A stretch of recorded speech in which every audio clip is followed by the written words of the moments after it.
When I looked around the room to try and find something that describes who I am, nothing in particular really stood out. All the medals, toys, and objects I've collected over the years, they've each captured a moment in my life, but none of them I felt a strong connection with, as I've never really been one to hold on to anything. So I decided to approach this backwards, and I found that a thermos will probably best define myself.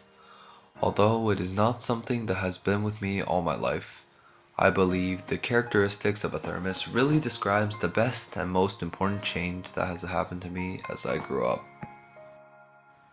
My story starts from about 10 years ago when I was 6 years old. I was the most stubborn, short-tempered person ever. If you guys saw how I was back then, you would hardly recognize me.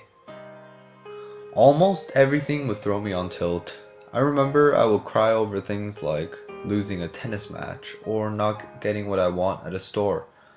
I got especially mad if someone tried to tell me I was wrong. It got really bad to the point where I think I even beat up a kid for making fun of me.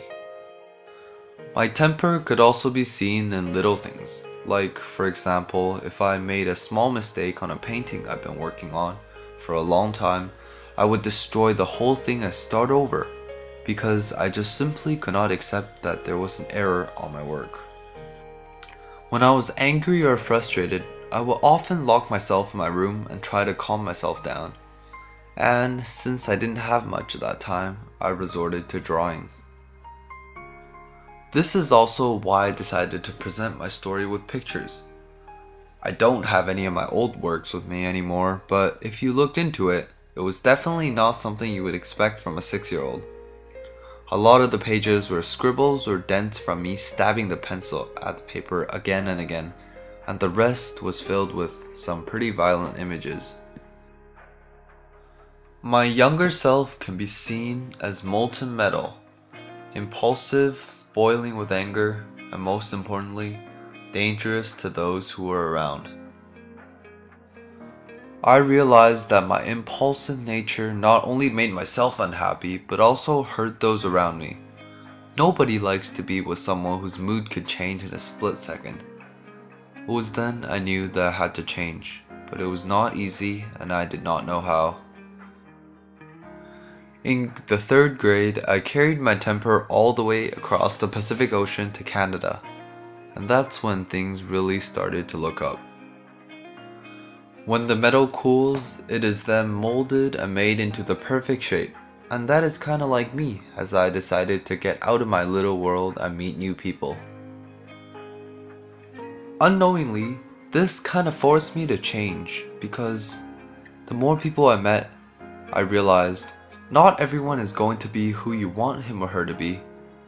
As time passed, or in other words, the metal hardened, I actually learned how to speak and understand fluent sarcasm, and to tell and take a joke. Also, I know this might sound a little cliche, but joining a team sport like basketball and swimming really helped me with my problem. I learned to accept failure and to learn from others. The best piece of advice I've ever received is from my mom. She always told me that no one is going to tell you your flaws but those who actually care about you. From this, I learned to take criticism not as an insult, but instead as a word of advice to improve myself from. Like a thermos that keeps everything inside nice and warm while maintaining a cool surface on the exterior, I have gotten past the molten lava stage in my life. I have been molded into the perfect shape, and now I can control my emotions perfectly. All the feelings are still there, but I have learned to use them. As Ralph Marston said, "You've done it before and you can do it again.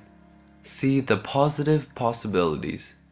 Redirect the substantial energy of your frustration and turn it into positive, effective, unstoppable determination." As of today, you will hardly ever see me without a smile on my face. This doesn't mean that I am not at times angry or disappointed. Now that you know my story, it just shows how much I have grown and learned to keep my anger to myself so that it doesn't affect those around me.